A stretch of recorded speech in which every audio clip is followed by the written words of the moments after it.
नमस्कार दोस्तों, आप सभी का study for UPSC PCS channel में स्वागत है। आज जो हम लोग बात करने जा रहे हैं वो 70 बीपीएससी की तैयारी कैसे करनी है और क्या स्ट्रेटजी होनी चाहिए, इसी को लेकर पूरा वीडियो होगा अपना। जो हमारे चैनल पर स्ट्रेटजी के वीडियो हैं वो 69 बीपीएससी स्ट्रेटजी गाइडेंस नाम से प्लेलिस्ट में आपको सभी वीडियो मिल जाएंगे। 70 बीपीएससी के लिए क्यों बना रहा हूं मैं इतनी जल्दी? अभी तो आपका अगस्त का महीना ही चल रहा है, अभी तो 69 बीपीएससी भी नहीं हुआ है। तो क्यों बना रहा हूं? क्योंकि कोई एक दिन ऐसा नहीं बीतता है जिस दिन मुझे मैसेज ना आते हों। अलग अलग प्लेटफॉर्म पर, इंस्टाग्राम पर मैसेज करते हैं बहुत सारे बच्चे, आप भी जुड़ सकते हैं मुझसे वहाँ पर। टेलीग्राम पर भी मैसेज करते हैं, फेसबुक पर, हर जगह मैसेज करते हैं कि 70 बीपीएससी को लेकर क्या रणनीति होनी चाहिए, इसके बारे में बता दीजिए। देखिए, थोड़ा सा सुनिएगा मेरे वीडियो को ध्यान से, क्योंकि लंबा वीडियो होता है मेरा गाइडेंस का। 1 मिनट भी आपका बर्बाद करने नहीं आता हूँ। मैं प्लानिंग पूरी दिखा देता हूँ आपको, जिससे आप ये समझ जाएंगे कि हाँ, पूरी तैयारी के साथ मैं आया हूँ। हर सब्जेक्ट का क्या सोर्स होना चाहिए, क्या पढ़ना है, कहाँ से पढ़ना है, आंसर राइटिंग, हर चीज़ पर हम लोग बात करेंगे। कौन कौन सी चीज़ों पर बात करेंगे? सिलेबस पर बात करेंगे, पीटी, मेंस, बुक, रिसोर्स, निबंध, आंसर राइटिंग, टाइम टेबल, हर चीज़ पर बात करेंगे। लेकिन उससे पहले थोड़ा सा मेरी बातों को सुनिएगा, जिससे आपका स्पष्ट हो जाए तो किस तरह से पढ़ना है, क्यों कर रहे हैं बहुत सारे बच्चों का मैं बता देता हूँ। 69 बीपीएससी के साथ ये विडंबना है कि 69 बीपीएससी के बहुत सारे बच्चे ऐसे हैं जो तैयारी करने के बाद भी फॉर्म नहीं भर पाए हैं।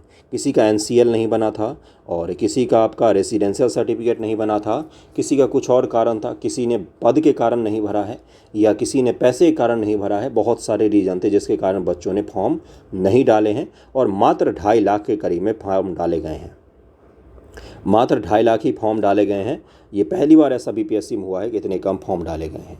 तो 70 बीपीएससी में एक चीज़ मानकर चलिएगा, कुछ बच्चे ऐसे ही होंगे जो क्या कर रहे हैं, जो सिर्फ और सिर्फ 70 बीपीएससी की ही तैयारी कर रहे हैं। भी उनकी उम्र नहीं हुई, या तो उनका ग्रेजुएशन हुआ है और अभी अभी उन्होंने तैयारी शुरू किया है। अधिकांश बच्चे वो भी हैं। तो 70 बीपीएससी के लिए एक चीज़ ध्यान में रखिएगा, इसमें जो भी हो, भले ही सीट कम आए लेकिन ज़्यादा आए, जो भी हो, लेकिन इसमें जो अभ्यर्थी होंगे उनकी संख्या बहुत ही ज़्यादा होने वाला है। 70 बीपीएससी देने वालों की संख्या बहुत ही ज़्यादा होगी मेरे हिसाब से कम फॉर्म तो ज़्यादा डालेंगे, जाएंगे ही जाएंगे। उस हिसाब से होगा कि भाई पद कौन कौन से आए हैं। अगर मान लीजिए पीटी से पहले एसडीएम का पद ऐड हो जाता है, या डीवाईएसपी का बहुत सारा पद ऐड हो जाता है, 70 बीपीएससी में बात कर रहा हूँ, तो उसको देने वाले की संख्या अधिक बढ़ जाएगी। ये चीज़ क्लियर हो गया होगा। ये चीज़ क्लियर हो गया तो 70 बीपीएससी क्यों अभी कर रहा हूँ मैं?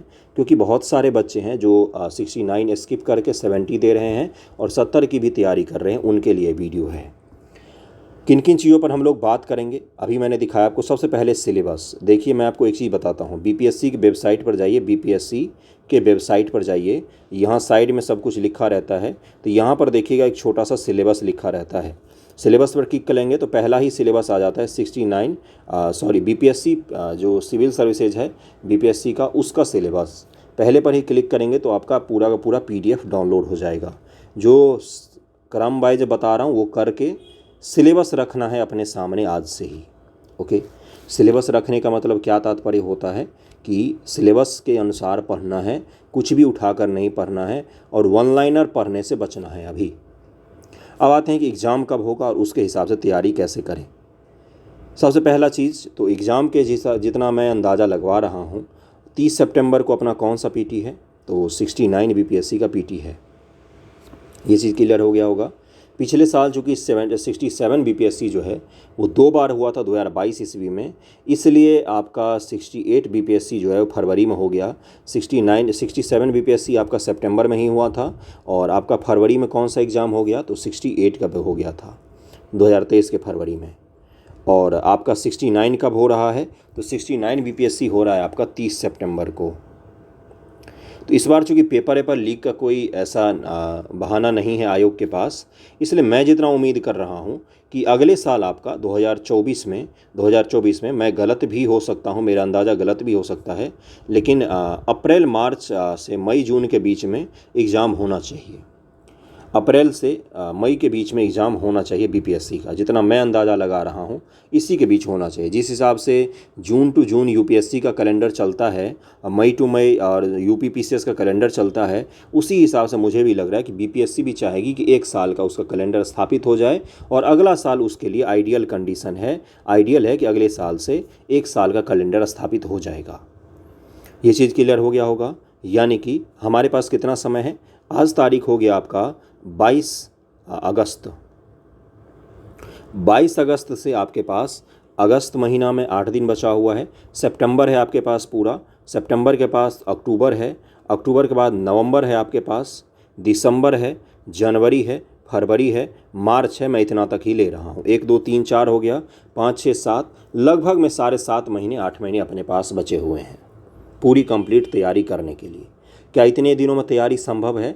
बिल्कुल संभव है। अगर बेसिक से शुरू करेंगे, आज से आप शुरू करेंगे या आज से पहले से आपने शुरू कर दिया है, टाइम टेबल बना के शुरू कर दिया आज से पहले से, तो बिल्कुल तैयारी के लिए परफेक्ट समय होता है। 9 महीने 8 महीने 7 महीने जितने भी हैं। ये चीज़ क्लियर हो गया होगा कि किस चीज़ का अभी समय कितना है, एग्ज़ाम कब हो सकता है, ये सब कुछ क्लियर हो गया होगा। कुछ भी दिक्कत यहाँ तक नहीं होना चाहिए। बेसिक से समझते चलेंगे, कोई अपना धरफर में जल्दबाजी में कुछ भी नहीं करना है, एक एक चीज़ को समझते चलना है। अब आते हैं दूसरा आपकी समस्या कि अभी पीटी के लिए पढ़ें या मेंस के लिए पढ़ा जाए। देखिए बीपीएससी का मेंस जो है वो बिल्कुल ही बदल गया है।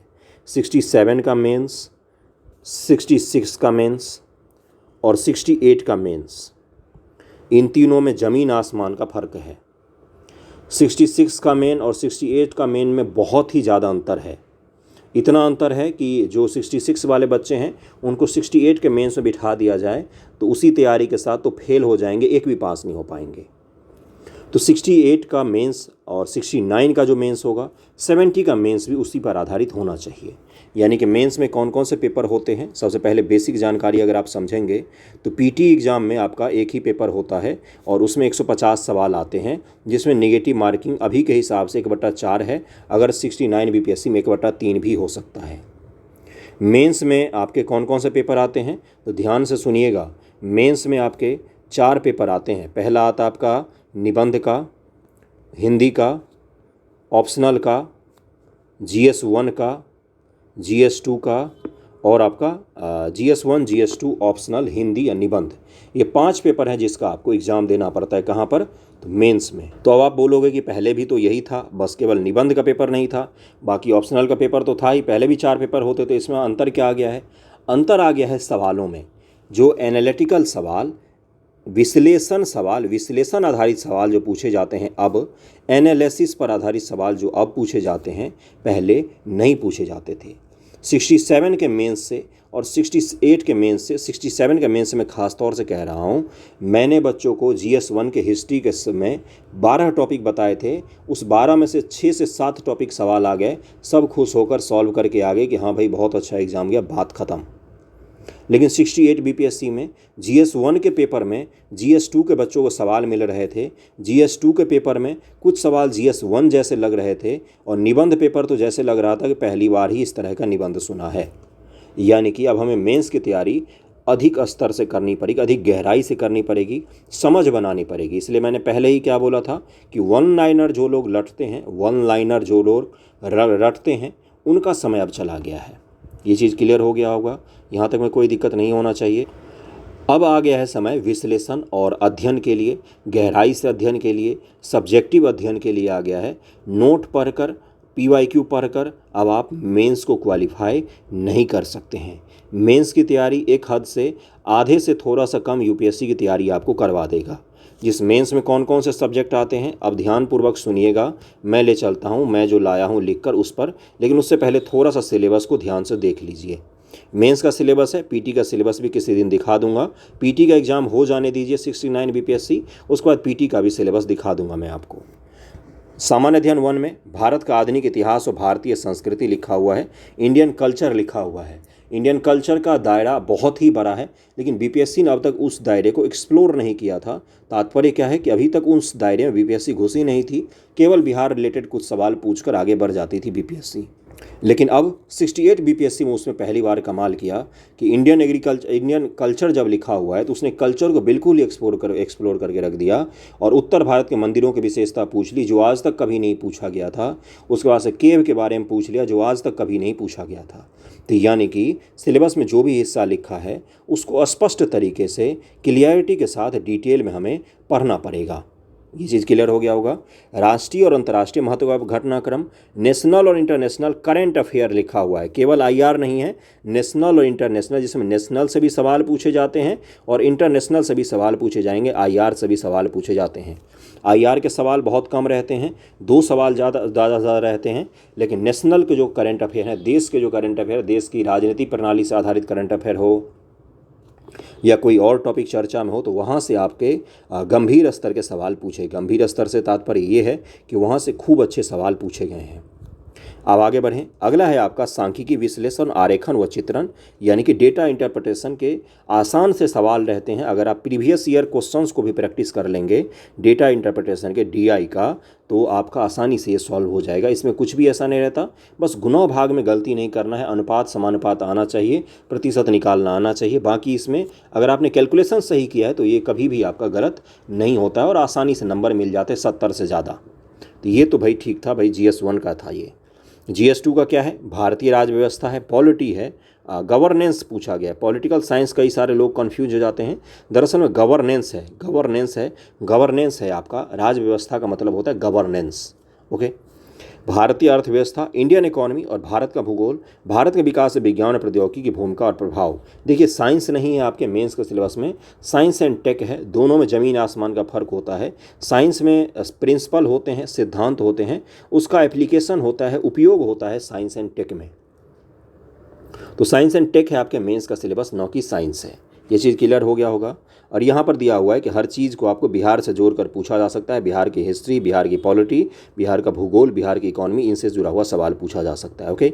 अब आगे बढ़ते हैं, हम लोग एक एक सब्जेक्ट को देखेंगे। देखिए मेंस में क्या क्या आता है, पहले उस पर ध्यान देंगे। पीटी पर थोड़ा सा कम ध्यान देना है अभी बच्चों को। आपको मैं क्या कह रहा हूँ, आगे मैं ये भी बताऊँगा कि टाइम पीरियड कब से कब तक आपको क्या पढ़ना है, उस पर भी हम लोग आएंगे। वीडियो पसंद आता हो तो वीडियो को शेयर ज़रूर कीजिएगा। जो भी 70 BPSC की तैयारी करते हो, आप किसी कोचिंग में पढ़ते हो, कोचिंग वाले नहीं बताते इतना डिटेल, आई नो, या कहीं लाइब्रेरी में पढ़ते हो या कहीं हॉस्टल में रहते हो, तो वहाँ पर शेयर कर दीजिएगा, जिससे मेरा भी भला हो जाएगा। अब सुनिए मेंस में कौन कौन सी चीज़ें आती हैं उसके बारे में डिटेल में। पहला आता है GS1 जो 300 नंबर का होता है, GS2 जो 300 नंबर का होता है, निबंध जो 300 नंबर का होता है। इसी 900 मार्क्स में से आपके मेरिट तय होता है। 900 मार्क में से 900 में जितने आप लेकर आएंगे उसी आधार पर आपकी रैंक बनेगी। फिर इंटरव्यू भी होता है, इंटरव्यू के भी मार्क्स जोड़े जाते हैं। बाकी हिंदी ऑप्शनल, हिंदी होता है 100 मार्क्स का, जिसमें से आपको 30 नंबर मात्र लाने होते हैं। ऑप्शनल में अलग अलग लाने पड़ते हैं, जैसे जनरल बच्चों को 40 नंबर लाना है ऑप्शनल में पास होने के लिए, और निगेटिव मार्किंग भी नहीं दिया गया अभी तक ऑप्शनल में। और आसान से सवाल रहते हैं। अगर हिस्ट्री है तो वर्ल्ड हिस्ट्री से भी सवाल पूछे जाते हैं। 100 MCQ रहते हैं। MCQ आधारित ऑप्शनल हो गया है और उसमें कुछ भी नहीं पूछा जाता है। MCQ आधारित अगर आपने NCERT MCQ कर लिया, वर्ल्ड हिस्ट्री पढ़ लिया, तो आप आसानी से बच्चों को जैसे खेल कर आएंगे आसानी से सॉल्व कर लेंगे। तो हिंदी और ऑप्शनल का तो हमें टेंशन लेना ही नहीं है। इन 3 सब्जेक्ट का हमें सोचना है, उसमें भी खासतौर से GS2 और निबंध पर हमें ध्यान रखना है। किस किस को मैंने बोला है? GS2 और निबंध को, क्योंकि निबंध का पेपर सॉल्व करना आसान नहीं होता है। आज आप एक काम करेंगे, मेरे गाइडेंस वाले प्लेलिस्ट में जाकर पिछले साल का जो पेपर है उसका जो एनालिसिस किया हुआ है मैंने, निबंध पेपर का एनालिसिस किया हुआ है, GS1 का एनालिसिस किया हुआ है, GS2 का एनालिसिस किया हुआ है, जिसका मैं आपको लिंक दे दूंगा डिस्क्रिप्शन सेक्शन में। उसको जाकर वीडियो को ज़रूर देखिएगा, जिससे आपको ये अंदाज़ा होगा कि हाँ भाई पेपर किस प्रकार का पिछली बार आया हुआ था। ये चीज़ क्लियर हो गया होगा। यानी कि मेंस के लिए हमें कम से कम इतना चीज़ को तैयार करना पड़ेगा।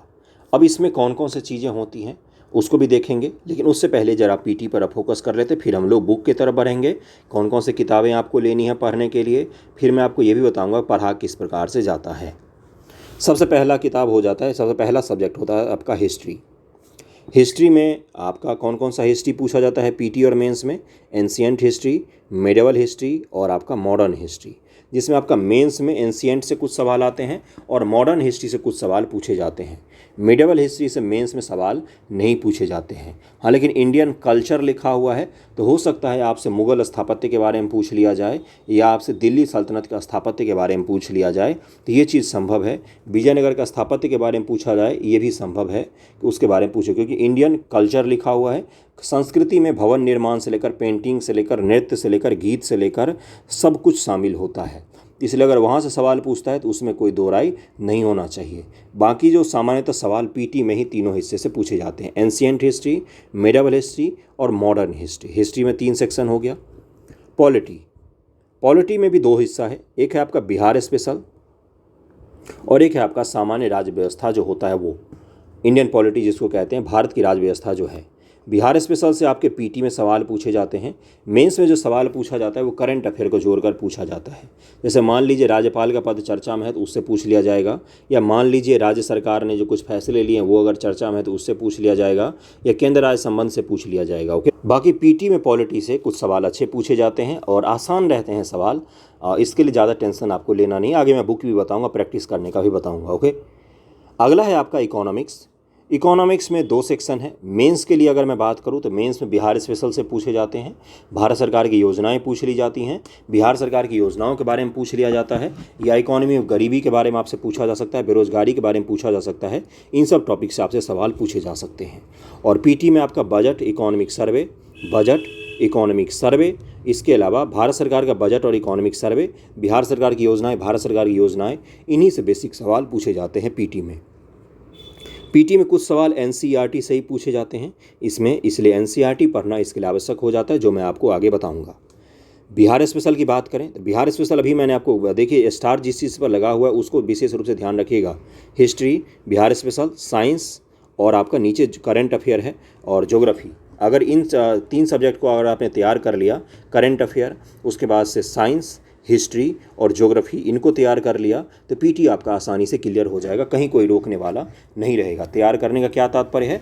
तैयार करने का तात्पर्य है कि इनमें सवाल गलत नहीं होने चाहिए आपके। 90 से ज़्यादा सवाल 3 सब्जेक्ट को मिलाकर पीटी में पूछे जाते हैं। हिस्ट्री में 30 से 35 सवाल रहते हैं, करंट के 30 से 35 सवाल रहते हैं, और आपका जो साइंस है उसमें 30 से 35 सवाल रहते हैं। साइंस, करंट और हिस्ट्री को मिलाकर आप बीपीएससी का पीटी आसानी से पार कर सकते हैं, अभी तक जो सवाल आए हैं उसके अकॉर्डिंग। अगली बार जो सवाल आएगा उसका भी तय नहीं है, हो सकता है 69 में बदलाव हो, उसके बाद मैं आपको पीटी के लिए डिटेल वीडियो अवेलेबल करवा दूंगा 69 के बाद। ओके, अगला आ जाता है आपका साइंस। साइंस आपका पीटी में ही पूछा जाएगा, बाकी साइंस टेक्स्ट से आपके मेंस में सवाल आते हैं। पीटी में जो पूछा जाता है उस सवाल के स्तर बहुत ही अच्छे होते हैं। बीपीएससी में गेम चेंजर साबित हो रहा है साइंस आजकल, क्योंकि पीटी में इतने अच्छे सवाल पूछे जाते हैं कि कई बार वो टीचरों को भी जवाब नहीं पता होता, मुझे भी नहीं पता होता। इसमें कोई दो राय तो है नहीं, क्योंकि कुछ चीज़ें ऐसी होती हैं जो सभी को नहीं पता होता। बायोलॉजी खास तौर से परेशान करती है बच्चों को। बाकी फिजिक्स और केमिस्ट्री के जो सवाल होते हैं ये आसान स्तर के होते हैं, आसान से मॉडरेट लेवल के होते हैं, और उससे ज़्यादा टफ में नहीं होता। हाँ, लेकिन बायोलॉजी के सवाल कठिन होते हैं, बहुत सारे सवाल उसके कठिन होते हैं। ज्योग्राफी पर आ जाते हैं। ज्योग्राफी का भी दो हिस्सा है, एक है आपका बिहार स्पेशल ज्योग्राफी और एक है आपका इंडियन ज्योग्राफी और वर्ल्ड ज्योग्राफी, फिजिकल ज्योग्राफी, ये 3 हिस्सा है। इंडियन ज्योग्राफी से सबसे ज़्यादा सवाल पूछे जाते हैं और बिहार स्पेशल ज्योग्राफी से सबसे ज़्यादा सवाल पूछे जाते हैं। पीटी की मैं बात कर रहा हूँ।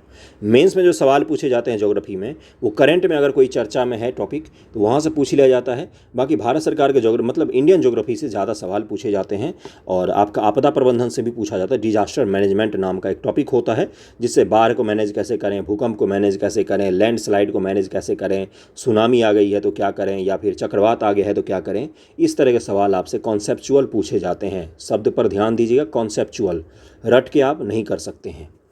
ये चीज़ क्लियर हो गया होगा। बाकी वर्ल्ड ज्योग्राफी से भी पीटी में एक आध सवाल पूछ लिए जाते हैं, 1 से 2 सवाल पूछे जाते हैं। फिजिकल ज्योग्राफी से 2 से 3 सवाल भी पूछ लिए जाते हैं। तो ये चीज़ तय हो गया। मैथमेटिक्स पर आते हैं। मैथमेटिक्स आपका पीटी में बहुत महत्वपूर्ण भूमिका निभाता है। आसान सा आता है लेकिन 10 सवाल कवर करता है और निगेटिव मार्किंग बचाने में आपकी काफ़ी ज़्यादा मदद कर सकता है मैथमेटिक्स। इसलिए निगेटिव मार्किंग अगर आपको पीटी में बचाना है तो मैथमेटिक्स पर थोड़ा सा ध्यान दीजिए। 10वीं लेवल का मैथमेटिक्स रहता है, उसमें भी आसान होते हैं सवाल। आसान कह रहा हूँ जब मैं, तब आसान ही होते हैं। कॉमन मैथमेटिक्स होता है, यानी कि थोड़ा बहुत अलजेब्रा हो सकता है। अब तो रीजनिंग की संख्या बढ़ा दी गई है, 68वीं बीपीएससी से रीजनिंग की संख्या बढ़ा दी गई है। और रीजनिंग जो होते हैं बेहद आसान टाइप के होते हैं। अगर आप 1 मिनट भी उसको देंगे तो सवाल आसानी से सॉल्व हो जाएगा और 10 के 10 सवालों में आप निगेटिव मार्किंग को बचा सकते हैं। इसका तात्पर्य है कि मैथमेटिक्स आपका पीटी में बहुत मदद करने वाला है, इसको ध्यान में रखिएगा। थोड़ा बहुत प्रैक्टिस अगर आप करते हैं, पीटी के 1-1.5 महीना पहले से भी, 1.5 महीने से भी कर रहे हैं, तो मैथमेटिक्स आपका पीटी निकलवाने में बहुत मदद करेगा। मेंस में अगर हम लोग बात करें तो अभी मैंने बताया कि GS1 जो आपका है, GS1 जो है उसमें 70 नंबर के करीब में मैथमेटिक्स से सवाल आते हैं, जिसमें आपका डेटा इंटरप्रिटेशन या कॉमन और बेसिक स्टैटिक्स का पोर्शन कहते हैं, वहाँ से सवाल पूछे जाते हैं। और अगर उसके लिए आपने PYQ PYQ को अच्छे से एनालाइज करके सॉल्व कर लिया, क्या बोला मैंने, PYQ को भी अगर आपने अच्छे से सॉल्व कर लिया इसके लिए, तो डेटा इंटरप्रिटेशन के लिए, तो आपका PTT मेंस में सवाल गलत नहीं होता है। हाँ, बेसिक्स आपके अच्छे होने चाहिए, परसेंटेज की समझ होनी चाहिए, अनुपात समानुपात क्या होता है इसकी समझ होनी चाहिए, गुना भाग में गलतियाँ नहीं होनी चाहिए। तब कुछ आइडिया लग रहा है मैं क्या बोल रहा हूँ, इतनी देर से कोई कथा नहीं सुना रहा हूँ, कुछ तो आइडिया लग रहा होगा। 70वीं BPSC के जो बच्चे हैं मैं उनसे पूछ रहा हूँ। अगर आपको कुछ पर्सनली पूछना होता है तो इंस्टाग्राम पर आप मुझसे पूछ सकते हैं, वो ID दिया हुआ रहता है। ओके, बाकी आप चैनल को ज्वाइन करेंगे तो वहाँ पर आपकी मुझसे बात भी हो जाएगी। अगला है हिस्ट्री। अब सब्जेक्ट वाइज पर हम लोग चलेंगे, एक एक सब्जेक्ट के बुक को भी समझने की कोशिश करेंगे। हिस्ट्री PT और मेंस दोनों में काम आएगा। GS 1 में आता है, मेंस में। PT में क्या है, स्पेक्ट्रम प्लस 11th की NCERT, आपको 11th 12th की जो NCERT है, 11th की NCERT खास तौर से स्पेक्ट्रम हो गया आपका। PT के लिए सुनिएगा, PT के लिए मॉडर्न हिस्ट्री आप स्पेक्ट्रम से तैयार करेंगे, मिडिवल और एंशिएंट हिस्ट्री आप NCERT से तैयार करेंगे। एक एक बार 11th की ओल्ड वाली NCERT जिसमें सतीश चंद्रा का मध्यकालीन भारत है और रामशरण शर्मा जी का प्राचीन भारत है, इन दोनों के बुक जो हैं PDF फॉर्मेट में गूगल पर अपलोड है, गूगल पर मिल जाते हैं। सर्च कीजिए खुद से, आत्मनिर्भर भारत बन रहा है, आत्मनिर्भर आप भी बनिए। PDF डाउनलोड कीजिए या मार्केट में जाइए, फ्लिपकार्ट पर सर्च कीजिए, अमेजन पर सर्च कीजिए, मंगाइए, घर पर पढ़िए। पढ़ना आसान है, कहानी जैसा है, 1 से 2 बार इसको पढ़ना है। NCERT MCQ अपने चैनल पर अपलोड हो रहा है, उसको लगा लेंगे, आपका 11th का NCERT कंप्लीट तैयार। 12th के बिपिन चंद्रा का MCQ भी मैं करवा चुका हूं चैनल पर। 12th की मॉडर्न हिस्ट्री आपकी कंप्लीट तैयार। स्पेक्ट्रम आपको इसलिए मैं पढ़ने को कह रहा हूं क्योंकि फैक्ट बहुत अच्छे रहते हैं और मॉडर्न हिस्ट्री में आपके सवाल स्पेक्ट्रम के कारण गलत नहीं होंगे। PT की मैं बात कर रहा हूं। अब आते मेंस पर। मेंस में इसमें कला संस्कृति और मॉडर्न हिस्ट्री सवाल पूछे जाते हैं। उसमें बिहार स्पेशल मॉडर्न हिस्ट्री है, कुछ चीज़ें हैं जो बिहार का अगर आप सिलेबस देखेंगे तो उसमें लिखा हुआ है, जैसे 1857 सवाल पूछे जाते हैं, या फिर विद्रोह से सवाल पूछे जाते हैं, बिरसा आंदोलन से पूछे जाते हैं, पाल कला पूछा जाता है, उसके बाद से आपका मौर्य कला पूछा जाता है, गुप्त कला से पूछ लेगा, मिथिला पेंटिंग से पूछ लेगा, या आपका जो भित्ति चीट है, पटना कलम है, इनके बारे में पूछ सकता है। तो यही कुछ बेसिक टॉपिक हैं जो आपके मेंस के लिए हैं, हिस्ट्री के आसान से टॉपिक हैं। बाकी भारत की जो स्वतंत्रता आंदोलन है, कब से 1857 से 1857 से लेकर 1947 तक, ये इतिहास से आपके सवाल मेंस में पूछे जाते हैं। 1850-51 से लेकर 1857 के आसपास सबसे ज़्यादा पूछे जाते हैं। वैसे सिलेबस में लिखा हुआ 1850 के बाद से लेकर, सुनिएगा ध्यान से, 1850 के बाद से लेकर 1947 तक का जो लगभग में 100 साल का पीरियड है, इसी से आपके मैक्सिमम 100% सवाल मेंस में यहीं से पूछे जाते हैं। इसके सभी टॉपिक को लिस्ट कर लीजिए, गाइडेंस प्लेलिस्ट में मैंने करवाया हुआ है, जाकर पढ़ लीजिए, एक भी सवाल नहीं छूटेगा मेंस में हिस्ट्री में। ये चीज़ क्लियर हो गया होगा। आगे बढ़ें। बुक मैंने बता दिया है, अगर हिस्ट्री का बुक आप पढ़ते हैं तो NCERT 6 से 12th पढ़िए। 11th 12th की ओल्ड NCERT ज़रूर पढ़ना है, 8-9 महीने हैं अपने पास, पढ़िएगा। वर्ल्ड हिस्ट्री वही लोग पढ़ेंगे जिनको हिस्ट्री ऑप्शनल का भी एग्ज़ाम देना है, वही लोग पढ़ेंगे। बाकी 6 to 12th में आपका 9वां 10वां है शायद वर्ल्ड हिस्ट्री, उसको छोड़कर आगे बढ़ जाइएगा। किसी को भी पढ़िएगा ना पढ़िएगा, लेकिन 11th 12th की ओल्ड NCERT ज़रूर पढ़िएगा। मस्ट पढ़िए ना, मस्ट है 11th 12th की ओल्ड NCERT, हिस्ट्री की मैं बात कर रहा हूँ। ओके, पॉलिटी पर आते हैं। PT में आपका मेंस से दोनों पूछता है, GS 2 का पेपर में आता है। PT के लिए लक्ष्मीकांत है, मेंस में भी आपको लक्ष्मीकांत भरपूर मदद करेगा, मैक्सिमम सवाल यहीं से आ जाएंगे। बाकी आपका करंट अफेयर तैयार कर लेंगे तो पॉलिटी का सवाल एक भी नहीं छूटेगा। करंट अफेयर मैं तैयार करवाता हूँ, डेली न्यूज़पेपर एनालिसिस। जिनको 70 देना है या उससे आगे की सोच रहे हैं, जिनको 69 देना है, वो भी, जो उनको 70 देना है, मेंस देना है, तो मेरे न्यूज़पेपर एनालिसिस को फॉलो कीजिए। मेंस का एक सवाल नहीं छूटेगा, ये मेरी गारंटी होगी। रोज़ अपलोड होता है न्यूज़पेपर एनालिसिस, उसको फॉलो किया कीजिए। आंसर लिखना से लेकर, निबंध लेखन से लेकर, सोच समझ से लेकर एनालिसिस करना तक सब कुछ सिखाता हूं मैं उस छोटे से वीडियो में।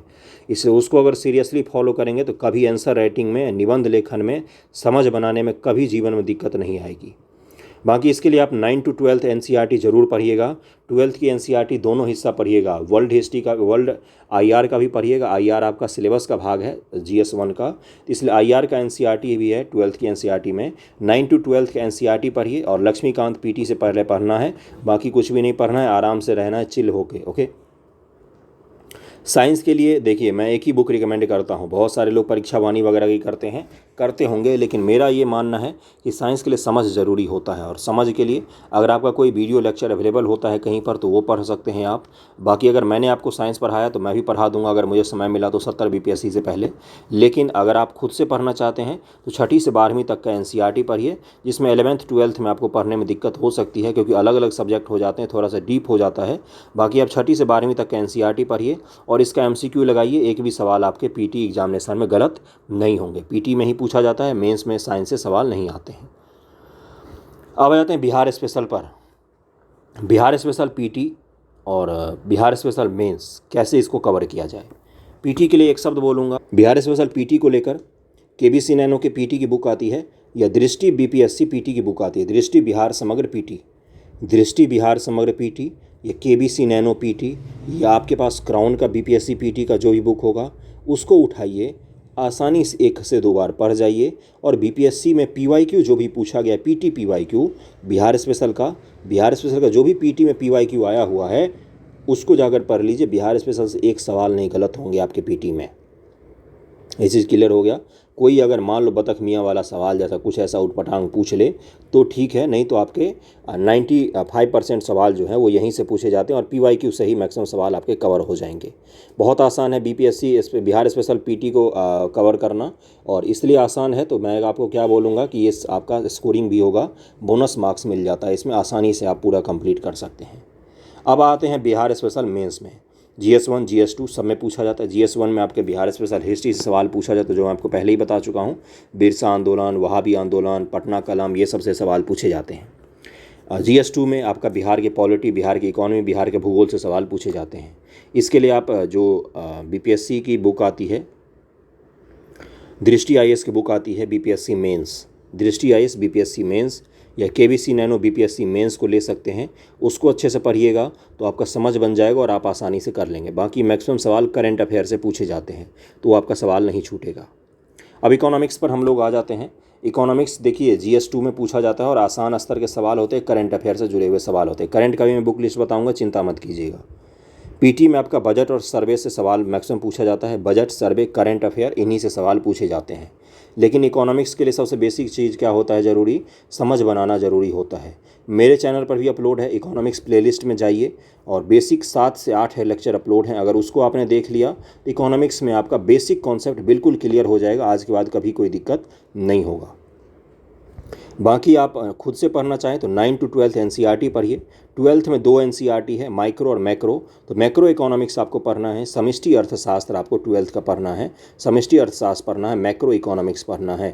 माइक्रो नहीं पढ़ना है हमें, माइक्रो नहीं पढ़ना है हमें, 9 to 12 एनसीईआरटी पढ़ना है, जिससे 12th में मैक्रो इकोनॉमिक्स हमें पढ़ना है। बेसिक से पढ़ सकते हैं, मैंने भी पढ़ाया है, उस वीडियो से भी पढ़ सकते हैं, आपको कोई दिक्कत नहीं होगी। अब आते हैं ज्योग्राफी पर। ज्योग्राफी आपका GS2 में पूछा जाता है, जिसमें आपका GS2 में पीवाईक्यू को सॉल्व कीजिए, करंट अफेयर पर ध्यान रखिए तो आपका GS2 का ज्योग्राफी तैयार हो जाएगा। ओके। बीपीएससी के लिए बिहार स्पेशल जो आप पढ़ेंगे वो आपका ज्योग्राफी काम आएगा। पीटी अगर हम लोग बात करें तो बिहार स्पेशल पीटी से, बिहार स्पेशल ज्योग्राफी सवाल अच्छे खासे पूछे जाते हैं और आपका पीवाईक्यू से आपका कवर हो जाएगा। वो इंडियन ज्योग्राफी जो सवाल पूछे जाते हैं उसके लिए आपको बेसिक समझ बनानी पड़ेगी, जिसके लिए आप एनसीईआरटी 6 से 12 पढ़ सकते हैं। या तो इस बुक को पूरा पढ़ लीजिए 6 से 12 एनसीईआरटी, या तो आप दृष्टि IAS की भूगोल की किताब आती है, क्विक भूगोल, क्विक ज्योग्राफी की बुक आती है दृष्टि की, उसको आप पढ़ सकते हैं। तो आपका कभी भी भूगोल में सवाल गलत नहीं होगा।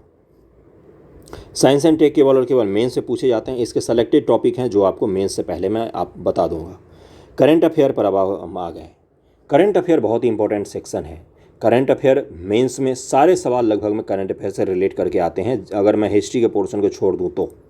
यानी कि GS1 में मैथमेटिक्स और हिस्ट्री को छोड़कर जो भी सवाल आते हैं करंट अफेयर के आते हैं।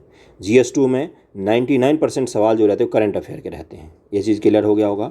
यानी करंट अफेयर जितना पीटी के लिए इंपॉर्टेंट है, मेंस के लिए भी उतना ही इंपॉर्टेंट है। पीटी में 30 सवाल करंट अफेयर से पूछे जाते हैं। मेंस में तो सवालों की संख्या कितनी भी हो सकती करंट अफेयर से। अब तो शॉर्ट आंसर कर दिया है तो सवालों की संख्या बढ़ती ही है, करंट अफेयर से कम नहीं होता है। करंट अफेयर को कैसे कवर किया जाए, अभी आप लोग चूँकि मेंस की तैयारी करेंगे तो इसलिए ध्यानपूर्वक सुनिए। One liner fact current affair के, ये करंट अफेयर एमसीक्यू अभी से बिल्कुल नहीं लगाना है। जिनको 70वीं बीपीएससी देना है उनके लिए मैं कह रहा हूँ, जिनको 70वीं बीपीएससी देना है करंट अफेयर बिल्कुल नहीं छूना है। वन लाइनर वाला आज से उसको बिल्कुल दूर रख देना है, बक्स में बंद करके रख देना है वन लाइनर करंट अफेयर को। कौन सा करंट अफेयर पढ़ना है? सबसे पहला पढ़ना है, मैं जो न्यूज़पेपर एनालिसिस पढ़ाता हूँ उसको रोज़ पढ़ना है एक बार। खुद से भी कोई न्यूज़पेपर पढ़ सकते हैं, मैं जो पढ़ाता हूँ उसको पढ़ना है। न्यूज़पेपर पढ़ने की आदत डालनी है खुद से। रोज़ जो न्यूज़पेपर में आर्टिकल आता है, कोई भी हिंदी इंग्लिश का न्यूज़पेपर ले सकते हैं, राष्ट्रीय संस्करण ऑनलाइन भी आप डाउनलोड कर सकते हैं। सर्च कीजिएगा गूगल पर जाके डेली न्यूज़ पीडीएफ, तो डेली न्यूज़ पीडीएफ ये भी बताना पड़ता है आपको क्योंकि नहीं पता होता बहुत सारे बच्चों को, मैं बता रहा हूँ। डेली न्यूज़पेपर पीडीएफ सर्च करेंगे तो हिंदी इंग्लिश सबके न्यूज़ के पीडीएफ फ्री में अवेलेबल हैं। 2 क्लिप में आप डाउनलोड कर सकते हैं, डाउनलोड कर लीजिए। अगर ग्रामीण इलाकों में रह रहे तो मैं कह रहा हूँ उसको पढ़िए। उसको पढ़ने से क्या क्या बेनिफिट होगा? पहला बेनिफिट होगा आपका करंट तैयार होगा। दूसरा बेनिफिट क्या होगा? निबंध आपका तैयार होगा। निबंध तैयार होगा, निबंध लिखना सीखेंगे। उसके आर्टिकल पोर्शन को पढ़ना है, उसको खुद से लिखने की प्रैक्टिस करनी है। यही करना है जो मैं बोल रहा हूँ। मुझे भी पता है 10% लोग भी फॉलो नहीं करेंगे, लेकिन करिएगा, आपका निबंध तैयार हो जाएगा। बाकी जो मैं डेली न्यूज़ एनालिसिस करवाता हूँ उसको ज़रूर देखा कीजिए, बहुत इंपॉर्टेंट होता है आपके लिए। अगला क्या है? बाकी बुक की अगर हम लोग बात करें तो मेंस के लिए आप यूपीएससी का लेवल का मैगजीन पढ़िए कोई, जिसमें मैं आपको एडवाइस करूंगा कि विजन आईएएस की जो मैगजीन आती है, हिंदी मीडियम की, इंग्लिश मीडियम सब में आती है, या अगर दृष्टि की मैगजीन आप पढ़ना चाहें मंथली, तो इन दोनों में से कोई एक मैगजीन को पूरा पढ़ना है। सभी सब्जेक्ट को कवर करना है अच्छे से। 6 से 7 महीने तक कवर कीजिए, आपको ये मैगजीन हलवा लगने लग जाएगा और आपको बीपीएससी भी हलवा लगने लग जाएगा कुछ दिनों बाद। ये चीज़ क्लियर हो गया होगा। बाकी डेली न्यूज़पेपर को जरूर पढ़ना है, बिना इसके संभव नहीं है current affair. Daily newspaper analysis अगर आप नहीं पढ़ रहे हैं तो बिना इसके संभव ही नहीं है आपका करंट अफेयर तैयार हो जाए, एनालिसिस तैयार हो जाए। एनालिसिस करना, विश्लेषण करना बहुत मुश्किल काम होता है, समझ बनाना बहुत मुश्किल काम होता है, वही मैं आपको करवाऊँगा एनालिसिस में डेली न्यूज़पेपर में। अब आगे बढ़ते हैं, टाइम टेबल पर हम लोग आगे हैं। अब ध्यान से थोड़ा सा सुनिएगा। टाइम टेबल हर कोई बनाता है, जो फॉलो करता है वही सक्सेस हो पाता है। इस चीज़ को ध्यान में रखते हुए हम लोग आगे बढ़ेंगे। आपको आंसर राइटिंग भी मैं सिखाने वाला हूं अभी, लेकिन उससे पहले मैं आपको एक प्लेलिस्ट दिखा देता हूं। प्लेलिस्ट को ज़रा सा ध्यान से देखिएगा। प्लेलिस्ट दिखाने के बाद मैं आपको आंसर राइटिंग के बारे में थोड़ा सा बता दूंगा। बहुत डिटेल वीडियो हो गया, उसके बाद हम लोग वीडियो समाप्त कर लेंगे। हिस्ट्री के स्टोरी नाम से प्लेलिस्ट है, जिसमें मैम पढ़ाती हैं हिस्ट्री, स्टोरी के फॉर्मेट में पढ़ाने की कोशिश करती हैं जिससे आपको याद हो जाए। आंसर राइटिंग में काफ़ी मदद करेगा ये आपकी, इसलिए इस प्लेलिस्ट को आप फॉलो कर सकते हैं 70वीं बीपीएससी के लिए।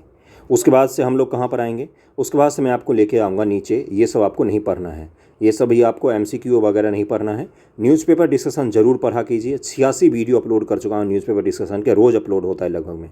किसी दिन छूटता है तो मैं अगले दिन अपलोड कर देता हूँ। जीएस एमसीक्यू है ये, इस सब को फॉलो नहीं करना। अभी एमसीक्यू पर बिल्कुल ध्यान नहीं देना है। निबंध के लिए आपका पूरा प्लेलिस्ट अपलोड है। बेसिक से बच्चों को जैसे उंगली पकड़ के निबंध लिखाना सिखाया है। जो 18 वीडियो हैं, 18 का 18 वीडियो आपके काम कर हैं। जाकर देखिए, नहीं पसंद आए तो मुझे मैसेज करके बोल देना कि आपका वीडियो मुझे पसंद नहीं आया है, और पसंद आए तो मैसेज करके बोलना थैंक यू सो मच। ये भी चीज़ ध्यान में रखिएगा। अगला कौन सा है आपका? अगला है आपका जो आपके लिए इंपॉर्टेंट है, वो है आपका बीपीएससी जीएस 2 लेक्चर। 25 के करीब में इसमें लेक्चर अपलोड हैं जो जीएस 2 के लिए है, और बहुत ही ज़्यादा इंपॉर्टेंट है आपके लिए, बहुत ही ज़्यादा इंपॉर्टेंट है आपके लिए। ओके, उसको आप पढ़ सकते हैं। इंटरनेशनल अफेयर लेक्चर, जो आपका आईआर का समझ बनाना हो, आईआर की आंसर राइटिंग करनी हो, जो आपका जीएस 1 का पोर्शन है। हमारे चैनल पर 1000 से 1000 वीडियो हो जाएंगे कुछ दिनों में। इतने वीडियो अपलोड हैं, बच्चे को पता नहीं है इसलिए मैं बता रहा हूँ इस चीज़ को। इंटरनेशनल अफेयर्स के वीडियो आप देख सकते हैं। अब आ जाते हैं अपने बीपीएससी गाइडेंस नामक प्लेलिस्ट पर, 69 बीपीएससी गाइडेंस प्लेलिस्ट। इस वीडियो में, इसमें करीब में 80 से ज़्यादा 83 वीडियो अपलोड हैं। अब इसमें कौन कौन से वीडियो आपके काम का है देखिए। भूगोल और इकोनॉमिक्स को कैसे तैयार करें, कंप्लीट गाइडेंस है। और उससे भी नीचे चलेंगे तो आपका क्या है, आपका है यहाँ पर है आंसर राइटिंग। आंसर राइटिंग है करंट के लिए सटीक, बिहार इकोनॉमिक्स की समस्या का समाधान है। बीपीएससी शॉर्ट आंसर कैसे लिखते हैं, शॉर्ट आंसर कैसे लिखते हैं देखिए, 5000 से ज़्यादा लोग देख चुके हैं। और आपका इकोनॉमिक्स को कैसे तैयार करना है वो यहाँ पर बताया हुआ है मैंने। इसके अलावा पेपर एनालिसिस किया हुआ है, ये आप देख सकते हैं। साइंस को कैसे तैयार करना है, निबंध कैसे लिखना है, हर चीज़ मॉडल आंसर से लेकर सब कुछ, जीएस 2 भूगोल से लेकर हर चीज़ अपलोड है इस चैनल पर, इस प्लेलिस्ट में। गाइडेंस के लिए आपको कहीं भी नहीं जाना पड़ेगा एक प्लेलिस्ट के कारण से। क्लियर हो गया होगा?